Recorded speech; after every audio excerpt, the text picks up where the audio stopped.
नमस्कार. आणि तुम्ही पाहताय की ह्या ज्या ताई आहेत म्हणजे ज्योतिताई पराडकर, खरं तर ह्या आपल्याला आपल्या या व्हिडिओच्या माध्यमातून आपल्या ज्या काही शासकीय योजना आहेत, मग त्या दिव्यांगांसाठी असेल, परित्या महिला असतील, घटस्फोटित महिला असतील किंवा वृद्ध बांधव असतील, यांच्यासाठी काही योजना आहेत ज्या शासनाकडनं आपल्या लोकांना मिळतात, परंतु बऱ्याच लोकांना त्या माहीत नसतात.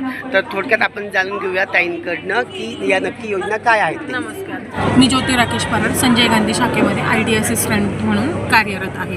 तर आपल्याकडे संजय गांधी विभागामार्फत ज्या दिल्या जाणाऱ्या योजना आहे त्यातली ही एक योजना आहे संजय गांधी अनाथ योजना. ज्या मुलांची आई वडील नाही आहेत, मग ते मयत असतील किंवा काही कारणास्तव म्हणजे एखादी नैसर्गिक आपत्तीमध्ये त्यांचा मृत्यू झाला असेल किंवा मग काही कोर्ट केसेसमध्ये त्या वडिलांना मजुरीची म्हणजे कारावासाची शिक्षा झालेली असेल, तर अशा 0 ते 18 वयोगटातील बालकांसाठी ही संजय गांधी अनाथाची योजना आहे. त्याच्यानंतर दुसरी आपल्याकडे योजना आहे संजय गांधी अपंग योजना. तर संजय गांधी अपंग योजनेमध्ये 40% किंवा त्यापेक्षा जास्त अपंगत्व असणारे जे काही 0 ते 65 वयोगटामधले व्यक्ती असतील, लाभार्थी असतील, लहान मुले असतील, त्यांच्यासाठी ती अपंग योजना आहे.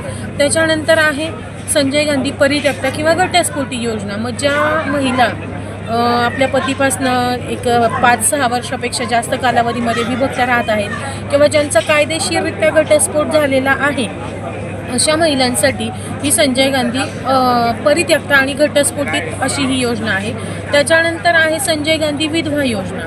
ज्या महिलांच्या पतीचं निधन झालेलं आहे त्यांच्यासाठी आणि ज्यांचं वय 18 ते 65 वयोगटामध्ये आहे, अशा महिलांसाठी ही संजय गांधी विधवा योजना आहे. त्याच्यानंतर ज्येष्ठ नागरिकांसाठी आहे आपली श्रावणबाळ राज्य सेवा निवृत्ती वेतन योजना. यामध्ये 65 वर्ष पूर्ण असलेल्या ज्येष्ठ महिला पुरुष ज्यांना मुलगा अपत्य नाही किंवा अनावधानाने त्यांचा मुलगा मयत झालेला असेल आणि ज्यांना उत्पन्नाचं साधन नाही आहे, अशा ज्येष्ठ दाम्पत्यासाठी महिला पुरुष सर्वांसाठीच ही योजना आहे.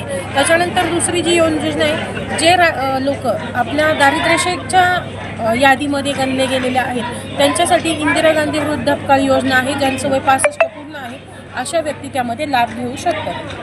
धन्यवाद ताई. खरं तर आपल्या दिव्यांग ध्यास आणि विकास या यूट्यूब चॅनलचा खरा अर्थ हाच आहे की आपल्या दिव्यांगांच्या बाबतीत जी काही जनजागृती आहे किंवा आपल्या नंदनवनामध्ये जे काही विविध उपक्रम घडतात त्याची आपण माहिती देत असतो. तर ताई, अतिशय सुंदर अशी तुम्ही अगदी छोट्या आणि साध्या भाषेत माहिती दिली, त्याबद्दल तुमचे नंदनवन परिवार थँक्यू सर. आणि माझी अशीच अपेक्षा आहे की जे खरंच गरजू आणि गरीब लाभार्थी आहेत त्यांच्यापर्यंत ही माहिती जावी. ज्यांना खरोखर या लाभाची गरज आहे त्यांच्यापर्यंत प्रत्येकापर्यंत हा व्हिडिओ पोहोचावा अशी माझी अपेक्षा आहे. धन्यवाद ताई. नक्कीच मित्र, हा व्हिडिओ जास्तीत जास्त लोकांपर्यंत शेअर करा, जेणेकरून आपल्या जे गरजू आहेत त्यांच्यापर्यंत ही माहिती जाईल आणि त्यांना देखील आपल्या शासकीय योजनांचा लाभ मिळेल. धन्यवाद. आजचा दिवस तुम्हाला शुभ जाओ.